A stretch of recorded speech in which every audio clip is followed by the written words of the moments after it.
بسم الله الرحمن الرحيم الحمد لله وكفى والصلاة والسلام على المصطفى النبي الأمي معلم البشرية صلوا وسلموا عليه تسليما أما بعد أعزائي الطلبة حياكم الله. اليوم نتطرق إلى السلسلة الأولى في مقياس physique du surface et transformation de phase, c'est les matériaux métalliques. Alors le premier exercice, c'est des questions de cours. La première question, c'est définir les termes suivants, alliage ferreux et alliage non ferreux. Alors d'abord, c'est quoi un alliage? En anglais, alloy. On a dit ici qu'en arabe, sebika. Donc un alliage, la définition d'un alliage d'abord, c'est un mélange homogène solide qui est constitué d'un métal et d'un autre métal ou bien d'une autre substance, une ou plusieurs. Donc un métal et une ou plusieurs substances, ça va nous donner un alliage, comme j'ai dit, mélange homogène. Doit être homogène, sinon s'il est hétérogène, ça veut dire nous avons un matériau composite. Donc c'est ça la définition d'un alliage. Parfois vous trouvez que l'alliage c'est une combinaison d'un métal avec un ou autre élément chimique métallique, un ou plusieurs éléments métalliques. Donc c'est ça, une combinaison soit d'atomes. Lorsqu'on dit atome, ça veut dire atome ou bien ion ou molécule, pour former donc un matériau. Donc c'est ça, l'alliage, c'est toujours un mélange de deux ou plusieurs éléments chimiques dont le principe constitué est un métal et caractéristiques sont celles d'un matériau métallique. C'est ça, un alliage. Pour un alliage ferreux, on dit ferreux, donc on classe généralement les alliages en deux familles ou bien en deux catégories, des alliages ferreux et des alliages non ferreux. Rappelez-vous ce que nous avons déjà vu au cours. Alors, les métaux ferreux est un alliage dont le principe constitué est le fer. Donc, l'élément de base, c'est le fer, c'est-à-dire acier ou bien fonte comme on va le voir. Par contre, pour les alliages non ferreux, ça veut dire qui ne contient pas de fer ou bien des traces de fer, seulement des traces de fer.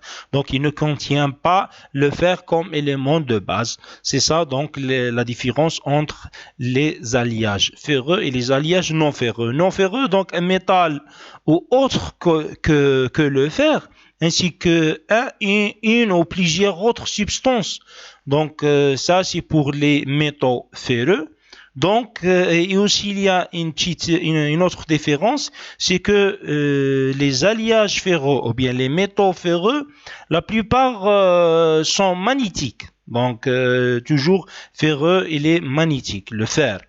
Mais certains alliages non ferreux, alors la majorité des alliages non ferreux sont pas magnétiques, sauf quelques alliages, par exemple le nickel, le cobalt, le chrome, donc ça sont pas magnétiques. Et on peut distinguer entre un élément magnétique et un autre non magnétique, tout simplement par un aimant. Un aimant, s'il attire vers l'alliage, donc il est magnétique. Ça, c'est très simple. Et bien sûr, les alliages non ferreux, tels que l'aluminium, le cuivre, le zinc, le magnésium, l'alliage de tétane, tout ça. Aussi le plomb, le manganèse, le chrome. Il y a aussi d'autres métaux nobles, ce qu'on appelle les matériaux nobles ou bien précieux, tels que l'or, l'argent, le platine, etc. Donc, et aussi, on peut dire que les matériaux non ferreux sont un peu ça coûte un peu cher par rapport aux métaux non ferreux. Donc, les métaux non ferreux, de bon marché. Donc, sont pas chers, les métaux ferreux. Par contre, les alliages non ferreux sont un peu chers, notamment, par exemple, l'alliage de tétane. Et aussi, le poids ou bien la masse La masse volumique, donc, il est lourd pour les alliages ferreux, environ 7,8, 8,1, etc. Donc, il est un peu lourd. Par contre, les métaux non ferreux sont un peu légers. Par exemple, l'aluminium 2,7, etc. Le manganèse 1,7. Alors, il y a aussi les métaux ferreux on peut dire qu'il a une mauvaise conductivité électrique par rapport aux métaux non ferreux tels que l'aluminium et le cuivre, qu'ils ont une meilleure conductivité électrique et aussi thermique. Et aussi, il y a une autre différence. Bon, on parle ici d'une différence ou bien des caractéristiques ou bien la définition. Donc, pour les matériaux non ferreux ou bien les alliages non ferreux, alors ils ont une mauvaise résistance à la corrosion. Le fer, donc, se corrode rapidement. Par contre, il y a une bonne résistance à la corrosion pour les métaux non ferreux tels que l'alliage de tétane, tel que l'aluminium. Donc ça pour la première question. Alors passons maintenant à la deuxième question. Quelles sont la différence ou bien les différences entre un acier et une fonte? Donc c'est une question classique. Quelle est la différence entre un acier et une fonte? Alors, la différence clé ou bien la différence majeure entre l'acier et la fonte, c'est le pourcentage de carbone. Comme on a vu au cours, c'est que l'alliage, le pourcentage de carbone d'un acier est entre 0,02 jusqu'à 1,8 ou bien 2% de carbone. Par contre, pour la fonte, entre 1,8 2% jusqu'à 6,67% de carbone. Donc, le pourcentage de carbone, c'est ça la grande différence. Et aussi le comportement mécanique. Le comportement mécanique se diffère aussi. La fonte est cassante, mais résistance aussi. Cassante, mais résistance. Alors, pour l'acier, est d'abord élastique, donc il n'est pas directement cassante comme la fonte. L'acier est d'abord élastique et puis le domaine plastique, comme on va le voir dans l'essai de traction. Alors, il est aussi l'acier, il est fort et de bon marché. Il est fort comme caractéristique mécanique et de bon marché. Mal au feu, par exemple, si vous avez de chauffage, généralement le chauffage, le chauffage cuisinière, c'est généralement fabriqué par la fonte. Radiateur aussi, si vous avez de chauffage, donc la fonte est mieux que l'acier. Et aussi la température de fusion. La température de fusion de la fonte est inférieure à la température de fusion de l'acier. Il y a une différence aussi au niveau de la température de fusion. Donc, il y a une différence de composition chimique et la fonte contient aussi de silicium. Se révèle également être un élément, donc le pourcentage de silicium généralement entre 1 à 3% pour la fonte. Alors aussi des formes complexes pour la fonte, on peut prendre des formes complexes et les plus coulables. C'est-à-dire la fonte est plus collable, c'est-à-dire de mettre en moule. C'est-à-dire le moulage. Donc les deux sont collables, mais la fonte plus collable, on peut dire. Donc il est facile à couler par rapport à l'acier. Donc on peut prendre aussi des formes complexes par le procédé de fabrication de moulage. Alors car aussi coulable car sa température de fusion est inférieure. Mais la fonte se casse facilement. Donc c'est ça le problème peut-être de la fonte, s'il y a un choc mécanique. Alors ça pour la coulabilité et aussi la conductivité électrique. La conductivité électrique est relativement faible pour la fonte que l'acier et les propriétés mécaniques, donc il est fragile, etc. Donc, une autre différence, que l'acier a une viscosité relativement élevée. Donc, il ne casse pas facilement comme la fonte. Et aussi que la fonte est chère, un peu chère que l'acier. Donc la fonte c'est un peu cher par rapport à l'acier. Les deux sont usinables, donc facilement d'usiner l'acier et la fonte. Et la fonte, alors il a un bas point de fusion. Alors, sa température de fusion est inférieure, comme j'ai dit. Alors, ça donne que la fonte est plus... donc, il y a d'autres propriétés mécaniques. Par exemple, la fonte est plus amortissement. Dans les amortissements, s'il y a des vibrations, donc la fonte absorbe les vibrations mieux que l'acier. Donc, si vous avez un problème de vibration et de bruit, donc la fonte est mieux que l'acier. Donc, il est plus amortissable. Et autre différence entre l'acier et la fonte sont leurs propriétés mécaniques. Donc, la fonte a une résistance à la compression plus que l'acier. Donc la résistance à la compression, c'est pas la traction. Et plus l'acier est plus que la fonte pour l'essai de traction. Rappelez-vous la courbe de traction et l'essai de traction. Alors ça c'est pour les propriétés mécaniques. On peut dire aussi que l'utilisation des aciers, alors les deux sont bien pour la fabrication mécanique, et l'acier on peut l'utiliser dans l'automobile, les bâtiments, les couteaux pour couper, donc les couteaux, les cisaillements, les cadres, des nails, des screws, des vis, les portes et les fenêtres, malheureusement, bon, les portes, c'est pas les fenêtres, généralement en bois ou bien en aluminium. Et aussi pour la fonte, parfois on l'utilise pour les pipelines, mais aussi pour les aciers doux, on utilise les aciers pour les pipelines aussi, et ainsi que la fonte.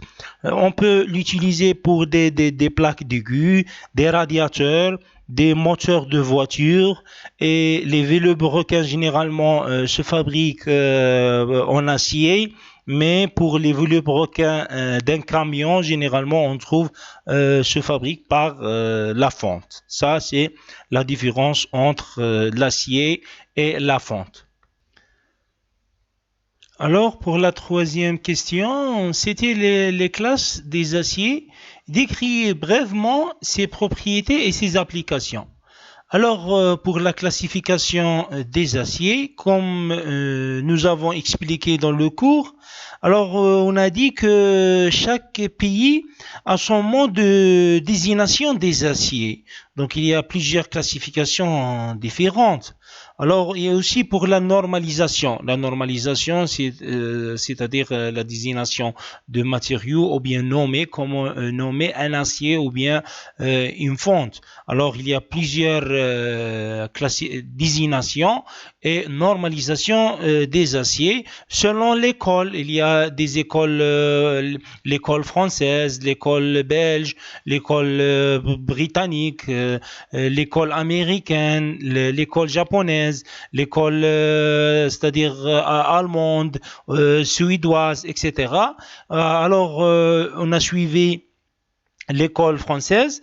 Donc actuellement il y a une école européenne, donc pour la classification et aussi la désignation ou bien la normalisation des aciers. Alors pour la classification, il y a donc cette question demande qu'on liste 4 classifications des aciers, et pour chaque classification d'écrire les propriétés et citer les propriétés et ses applications. Alors on peut classer suivant leur composition chimique et selon la qualité aussi.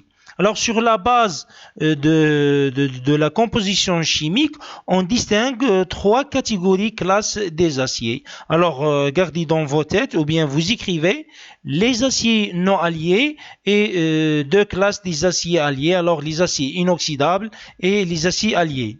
Alors pour les aciers non alliés sont des aciers pour lesquels la teneur en certain nombre des éléments ne dépasse pas des valeurs de limitées fixées. Alors ça pour les aciers non alliés. Pour acier allié, au moins un élément se dépasse le 5% en masse. Donc ça c'est pour les aciers alliés. Alors les éléments d'alliage dans les aciers, nous avons les aciers à autier, par exemple de chrome, de vanadium, de molybdène.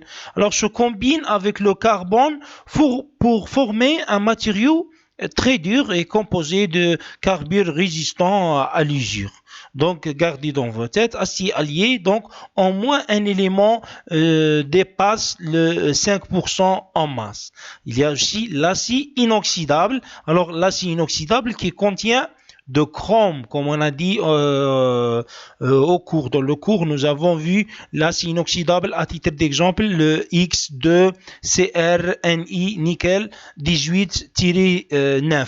Alors, qui dépasse 10% de chrome. Donc ça, c'est pour les aciers inoxydables. Ce sont des aciers qui contiennent au moins 10 à 12% de chrome et au maximum 1,2% de carbone.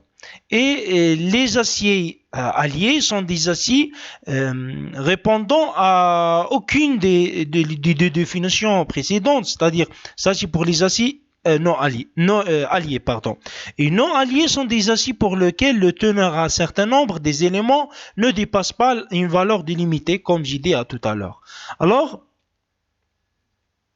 aussi, vous pouvez consulter le cours. Voilà le cours. Aussi, donc ça c'est pour les aciers non alliés, l'acier au carbone, l'acier spéciaux non allié, le teneur en carbone, les aciers faiblement alliés, à titre d'exemple, donc ici fortement alliés, les aciers inoxydables, voilà l'exemple, et les aciers à outils, donc voilà facteur multiplié. Il y a d'autres classifications, vous pouvez consulter ce lien. Il y a d'autres classifications classiques, c'est-à-dire les aciers extra doux, moins de 0,15% de carbone, jusqu'à les aciers extra doux, supérieurs à 0,7%. Les acides doux, mi-doux, extra doux, etc. Donc ça, c'est pour la classification des aciers. Je voudrais juste ajouter que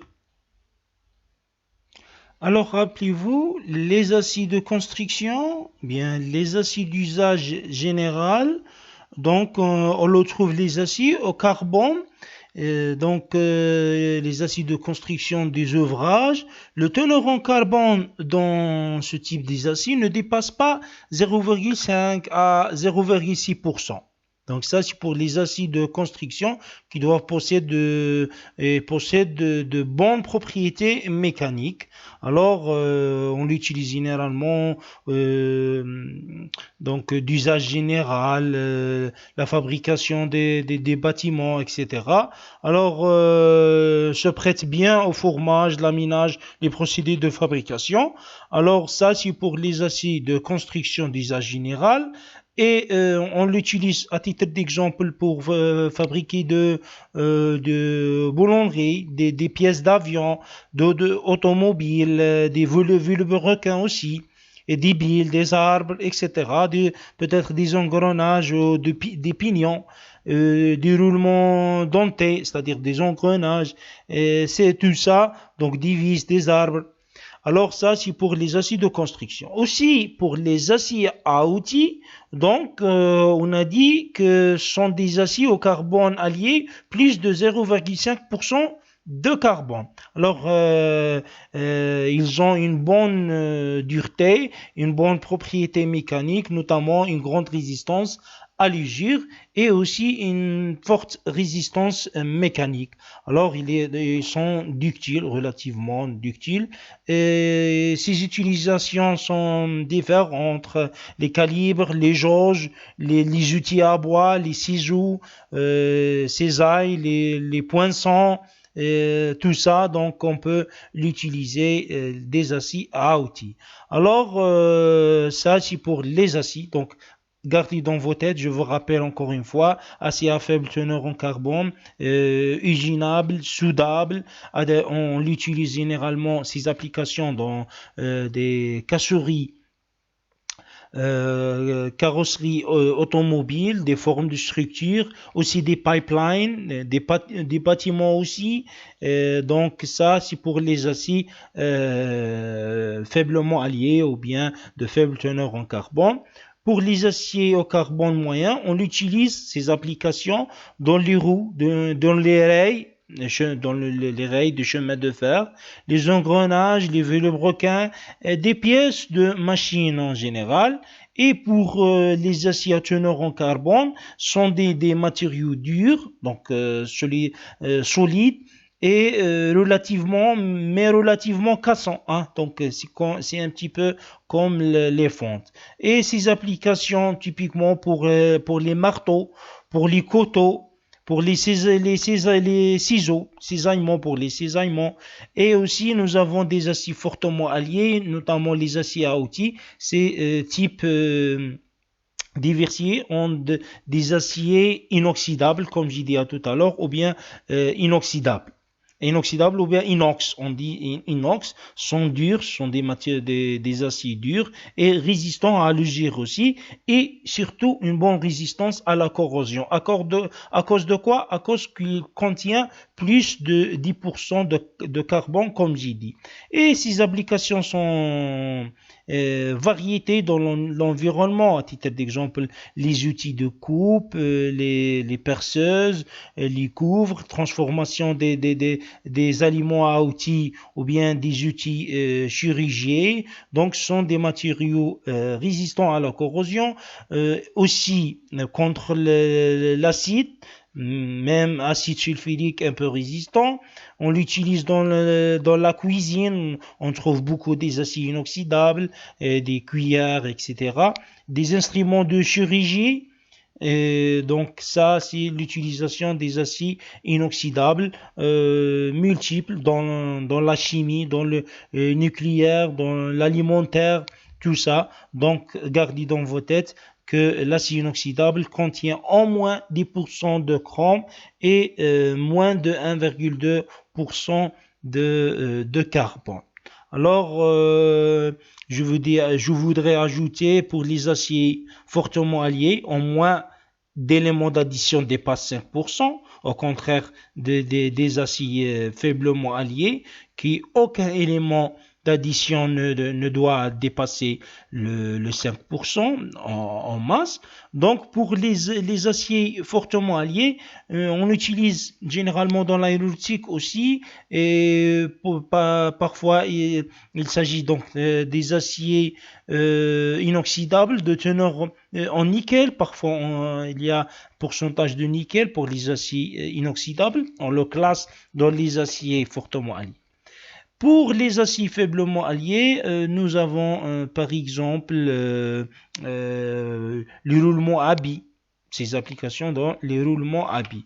Alors ça, c'est en général les aciers et les types des aciers et quelques applications, vous le trouvez dans le polycopie et aussi dans le PowerPoint, c'est le diapo. Alors je passe directement, on apprend beaucoup de temps. Donc la quatrième question.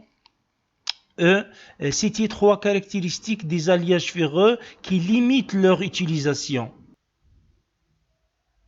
Et avant ça, citez 3 raisons pour lesquelles les alliages ferreux ont largement utilisé. Alors, les alliages ferreux sont largement utilisés Pourquoi? Parce que les minerais de fer existent en quantité abondante, c'est-à-dire la disponibilité. Euh, vous notez la disponibilité qui sont de matériaux ou bien des alliages disponibles. Quantité abondante, il existe, donc il est disponible. Et aussi de bonne durabilité et aussi des techniques économiques. Donc il est économique, l'extraction est facile ou bien économique, donc ça coûte pas cher. De raffinage et de fabrication sont disponibles et de bon marché. Et aussi, les alliages peuvent être adaptés pour avoir une large gamme de propriétés. Donc, ça, c'est pour les avantages. Donc, facilité d'entretien aussi. Donc, il est facile de nettoyer. Juste de frotter l'alliage ferreux. Et aussi, par exemple, pour les procédés de fabrication, il est facile, donc nombreux usinage. Alors ça, c'est pour les avantages. Pour les inconvénients, d'abord, il y a un inconvénient majeur, c'est que la corrosion. Pour les métaux ferreux, donc mauvaise résistance à la corrosion, donc ils sont sensibles à la corrosion, ils ont une mauvaise résistance à la corrosion. Deuxième inconvénient, c'est que il a une faible conductibilité électrique et thermique relativement faible par rapport aux métaux non ferreux tels que l'aluminium et le cuivre. Et aussi, ils ont une densité relativement élevée, donc ils sont durs. Rho, la masse volumique, ou bien même on dit la densité, égale 7,8 grammes par centimètre cube, ou bien 8,1, donc c'est très lourd. On peut dire relativement élevé sa densité par par exemple, l'aluminium, le manganèse, même le tétane 4,5. Donc ça, il est aussi, on peut dire qu'il est un peu toxique pour l'environnement, la pollution principale, le haut fourneau avec le CO2.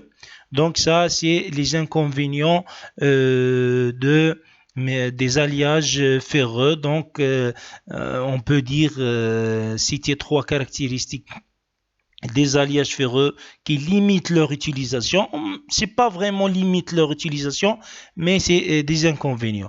Alors, l'avant-dernière question, quelle est la fonction des éléments d'alliage dans les aciers alliés? Alors, c'est contre l'usure, la résistance à l'usure. Donc, un acier allié, ça veut dire que les éléments d'alliage dans cet acier, pardon, par exemple le chrome, le vanadium, le molybdène, se combinent avec le carbone pour former un alliage très dur et composé de carbure résistant à l'usure. Ça, c'est la fonction de l'acier allié, donc résistance à l'usure combinée avec d'autres éléments, l'élément allié. Alors, la dernière question, est-ce qu'il est possible de produire de la fonte malléable en pièces ayant de grandes dimensions de section? Et pourquoi? Donc, il faut justifier. Alors, d'abord, je vous rappelle, c'est quoi une fonte malléable? Nous avons des types de fontes, comme nous avons déjà étudié dans le cours. Alors, la fonte blanche, la fonte grise et la fonte malléable. Voilà l'exemple. Voici un exemple. Donc, on a dit que la fonte malléable qui contient de carbone entre 3% de carbone, 3,5. Alors, sont réservées aussi à la fabrication de pièces minces. Alors, les fontes malléables sont obtenues à partir de la fonte blanche sans graphite. Sans graphite et soumise à un traitement thermique qui confère la résistance et la ductilité. Donc ça, c'est pour la fonte malléable. Alors, c'est quoi la question? Est-ce qu'il est possible de produire une fonte malléable en pièces ayant une grande dimension de section? Alors, non. Il n'est pas possible de produire de la fonte malléable en pièces ayant une grande dimension de section. Alors, peut-être la fonte blanche. Alors, le fer est le précurseur donc de la fonte malléable, et une vitesse de refroidissement rapide est nécessaire à la formation de fer blanc. Donc, on a dit qu'il est de la fonte blanche. Alors, qui peuvent se peut-être accomplis dans les régions inférieures de section traversale. Donc, d'une épaisseur. Alors, la fonte malléable, elle est ductile mais cassante. Donc, peut-être un choc mécanique se casse cette fonte. Donc, généralement, pour la fonte, on n'utilise pas de grandes dimensions. Donc, voilà. On le fabrique aussi par moulage. Donc, par moulage, nous avons une fonte blanche. Plus on va chauffer, c'est-à-dire un traitement thermique, jusqu'à environ 900 degrés Celsius, on trouve une fonte malléable qui est ductile et de bonne résistance mécanique. Il a de bonnes propriétés mécaniques, résistance mécanique élevée, mais il est ductile mais cassante. Donc ça, pour une grande dimension, c'est déconseillé de le faire. Je vais arrêter ici, donc on va continuer à la prochaine.